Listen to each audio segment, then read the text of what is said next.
सबकी गर्दन किस कोण पे घूमी है वो अलग अलग है, ठीक है। तो अब मेरी स्थिति क्या है, जो सार्थ एक दार्शनिक है उसने इसका बड़ा अच्छा वर्णन किया है, मतलब वक्ता की स्थिति क्या होती है उसके बारे में। अब मैं जिस तरह से आपको पढ़ा रहा हूँ या कोई भी पढ़ाएगा, आप सबको हमेशा ये लगेगा कि आपको ही देखा जा रहा है ना। ये लगना वक्ता की सफलता है, क्योंकि सच बात है कि वो आप में से किसी को नहीं देख रहा होता, एक को भी नहीं देख रहा, मतलब देख भी रहा तो इस सेंस में कि हाँ बहुत सारे बच्चे बैठे हैं। सेकंड के एक आध हिस्से में, दशमलव वाले हिस्से में किसी एक आध पे नजर जाती होगी, फिर कहीं और फिर कहीं और फिर कहीं और, ऐसे होता होगा, स्वाभाविक यही है। अब मैं ऐसे देख रहा हूँ, वहां 50 लोग हैं, किसी ने जोर से मुंडी हिलाई तो वो दिख जाएगा एक सेकंड के लिए, फिर वहां किसी ने हाथ यूं किया तो वो दिख गया एक सेकंड के लिए, कुछ अजीब सा दिखेगा तो वहां नजर एक आध सेकंड को जाएगी, वरना नजर सामान्य रूप से ऐसे घूमती रहेगी, यही होगा। अब अगर कोई कहे कि यार आप क्लास में पढ़ाते हो सब बच्चों को देखते हो, ये बताओ कि इस नाम के बच्चे ने आज कौन सा रंग का स्वेटर पहना हुआ था, और आप कहे कि वो आगे से 5वीं रो में बाईं तरफ तीसरे नंबर बैठा हुआ था, आप कहेंगे यार मुझे क्यों पता होना चाहिए, ये तो कहेंगे क्यों पता होना चाहिए। कई लोगों की रुचि इसी में होती है, और इस मामले में बड़ा आश्चर्य है, मतलब जेंडर सेंसिटिव में बहुत ज्यादा हूं, लेकिन मैंने ऐसे पाया है कि शादियों में मैंने देखा है महिलाओं की भाषा में अक्सर ये होता है कि ये वही साड़ी है जो 2 साल पहले तुमने पहनी थी। ऐसी बातें मैंने सुनी है, मुझे नहीं पता कि ये मैं सही बात कह रहा हूँ कि गलत बात कह रहा हूँ, पर मैंने सुना है ऐसा। और मैंने महसूस किया कि पुरुषों को इस बात का पता ही नहीं होता कि पिछली कितनी शादियों से एक ही कमीज पहने काम चला रहे हैं, फर्क ही नहीं पड़ता, क्योंकि उनके लिए ये सूचना अनावश्यक सूचना है। और महिलाओं की शायद मजबूरी है, क्योंकि उनके लिए, मैंने कहा था ना एक बार कि सौंदर्य उनके लिए एक मजबूरी का मामला ज्यादा है, शायद इस वजह से उस पर फोकस इतना ज्यादा है, वो हमेशा सिस्टमेटिक प्रोसेसिंग में रहती है कि साड़ी अरे रिपीट कर दी तूने तो 6 साल पहले ही पहनी थी एक बार तुमने, फिर और आदमी कह रहा है 6 साल नहीं, 6 साल से रोज पहनता हूँ भाई, तुम 6 साल बाद आए हो, मैं तो रोज क्या है। कौन सी सूचना आवश्यक है, कौन सी अनावश्यक। अब जैसे ये मेरे लिए क्यों आवश्यक होना चाहिए कि आप में से कौन कहाँ बैठता है, किसके साथ बैठता है, किस रंग के कपड़े पसंद है, टोपी लगाता है कि नहीं लगाता है, चश्मा लगाता है कि नहीं, मुझे मैनू की मुझे क्या मतलब इस बात से।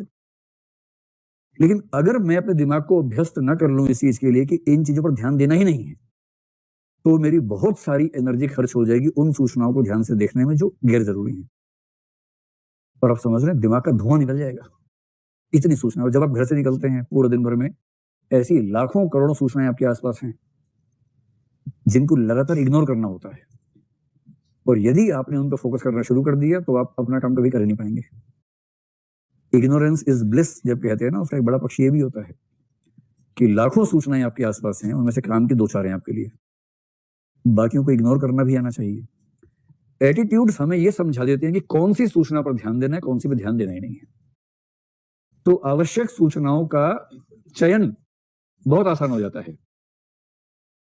जैसे किसी का एटीट्यूड है कि भाई एनिमल्स के प्रति करुणा का भाव है उसके मन में, अब वो चल रहा है, हजारों सूचनाएं ध्यान नहीं दे रहा, जैसे ही एक एनिमल कहीं दिखा उसको खटक से वहां ध्यान जाएगा, वहां पूरा ध्यान से देखेगा, सिस्टमेटिक प्रोसेसिंग में आ जाएगा, और बाकी हर चीज को ह्यूरिस्टिक प्रोसेसिंग में इग्नोर करते हुए चलता जा रहा है।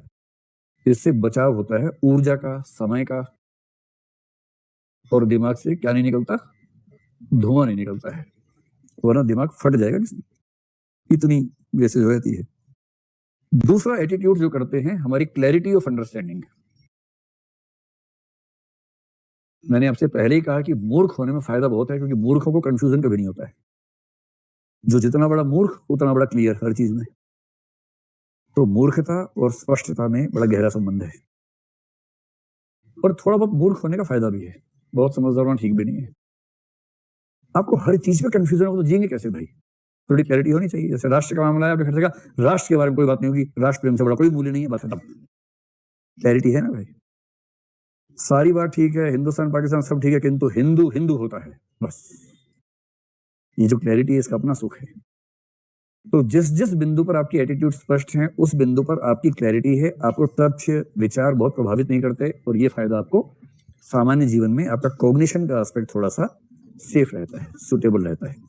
अंतिम बात है शॉर्टकट्स।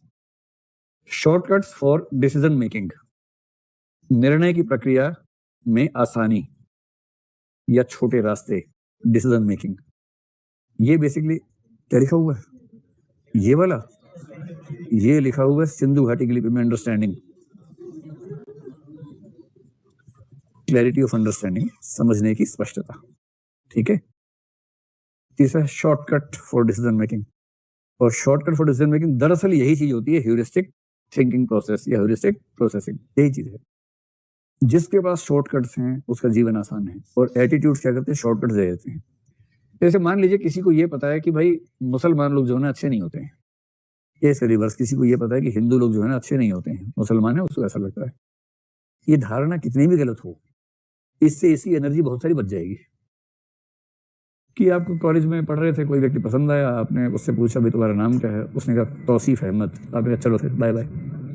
एकदम क्लैरिटी है कि जैसे ही नाम मुसलमान का है उससे आगे बात बढ़ानी ही नहीं, कितना ही अच्छा हो।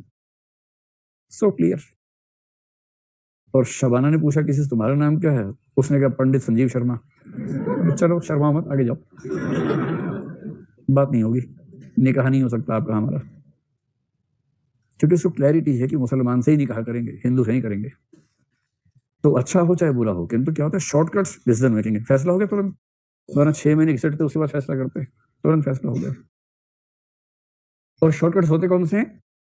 जैसे किसी का एटीट्यूड है, अपने पेरेंट्स के प्रति बहुत लगाव है, कि मेरी मम्मी कहती थी, मेरे नाना जी कहते थे, है ये कहानी बिल्कुल सच्ची, मेरे नाना कहते थे। सुने वाला गीत आपने? एक बहुत प्रसिद्ध गीत हुआ एक जमाने में, शशि कपूर उसमें घोड़े पर बैठे नायिका को लेके चल रहे हैं पैदल। एक था गुल और एक थी बुलबुल, दोनों चमन में रहते थे, है ये कहानी बिल्कुल सच्ची, कहानी नहीं है ये कहानी बिल्कुल सच्ची, मेरे नाना कहते थे। नाना कहते थे, नाना ने कहा तो सच्ची है ही ना भाई, फिर कैसे झूठी हो गई? तो क्योंकि मेरे नाना कहते थे इसलिए है ये कहानी बिल्कुल सच्ची। अगर आपको किसी ऐसे व्यक्ति भरोसा हो ना कि अरे यार उसने कहा है, नहीं नहीं पापा ने कहा, अरे पापा ने कहा, बात खत्म, पापा कहेंगे नस काटो बेटा, नस काट देंगे हम, लेकिन पापा ने कहा है। इससे क्या होगा, शॉर्टकट मिलेगा, और आपका कॉग्निटिव बेनिफिट सिर्फ इतना है, अनावश्यक सूचनाओं पर ध्यान नहीं जाता है, फैसले जल्दी होते हैं, दिमाग में कंफ्यूजन नहीं होता है। और आम आदमी को इतना ही चाहिए, जो ज्ञानी महात्मा लोग होते हैं ना, उनकी बात अलग है। आम आदमी को इतना ही चाहिए कि दिमाग में कंफ्यूजन ना हो, सीधे सीधे बातें पता हो। भगवान जी हैं, बात खत्म। हाँ है भगवान जी। कौन भगवान जी? हनुमान जी भगवान जी। हाँ ठीक है, फाइनल है, हनुमान जी भगवान जी है। उनसे ये नहीं पूछना कि फिर राम जी क्या है, अरे यार इतना मत पूछो, राम जी भी भगवान जी हैं। अच्छा फिर दोनों में संबंध क्या, दो भगवान हो गए तो? अरे यार छोड़ो ना ये सब बात, ये भगवान लोग आपस में देख लेंगे।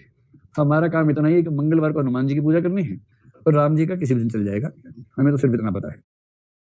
सोमवार शिव जी का क्यों है, भगवान के 7 दिन का नहीं होते? अरे यार दिमाग मत लगाओ, शिव जी का सोमवार होता है, शास्त्रों में कहा